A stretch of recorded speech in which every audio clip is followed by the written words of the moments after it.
Yesterday 23 जुलाई जो कि government की फाइनल बजट भी इस दिन पेश हुए। सेंसेक्स -0.9% यानी कि 80,429 पर बंद हुए। ओनली 73 पॉइंट दिन में रह गई थी। बट अगर मिड डे को देखा जाए तो 1700 पॉइंट की गिरावट आई थी, जो कि बहुत जल्दी रिकवर होकर के मात्र 73 पॉइंट पे लास्ट में बंद हुई।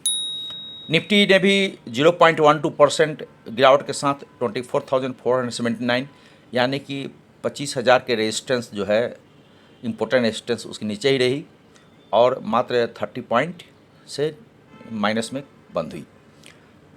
निफ्टी मिड कैप में अच्छा खासा थोड़ा गिरावट ज़्यादा रही, वो थी -0.6% की 56,285 पर निफ्टी 50 बंद हुई।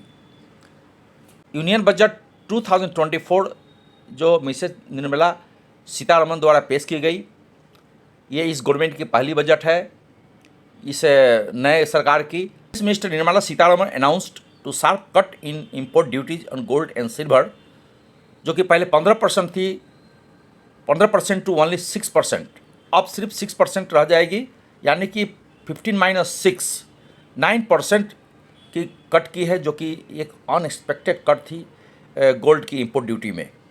ये कोई नहीं जानता था कि इतना बड़ा जो गवर्नमेंट जो है ये कट देगी सोने के जो आयात करने में जो टैक्सेस लगते हैं उसमें 9% की कट करी।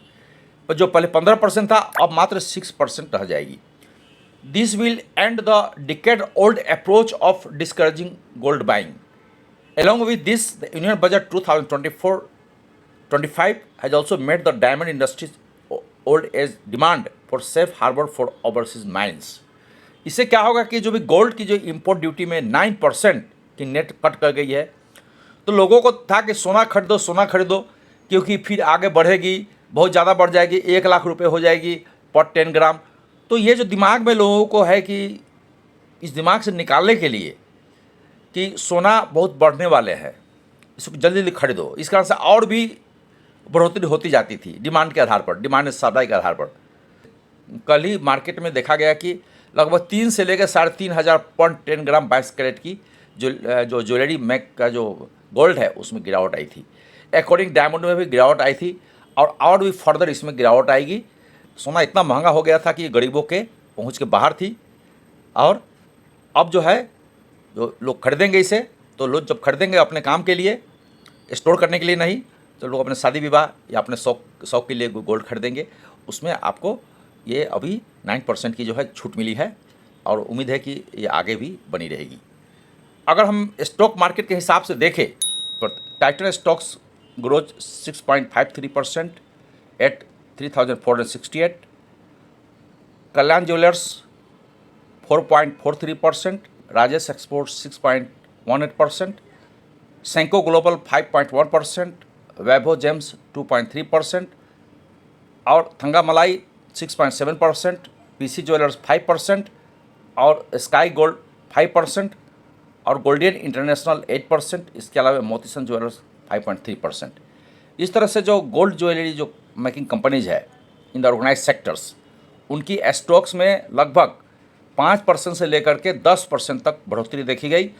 और बहुत जो कंपनियाँ के जो स्टॉक्स है golden and diamond jewellery sectors में, इसमें लगभग अपर कैप में बंद होते हुए देखी गई।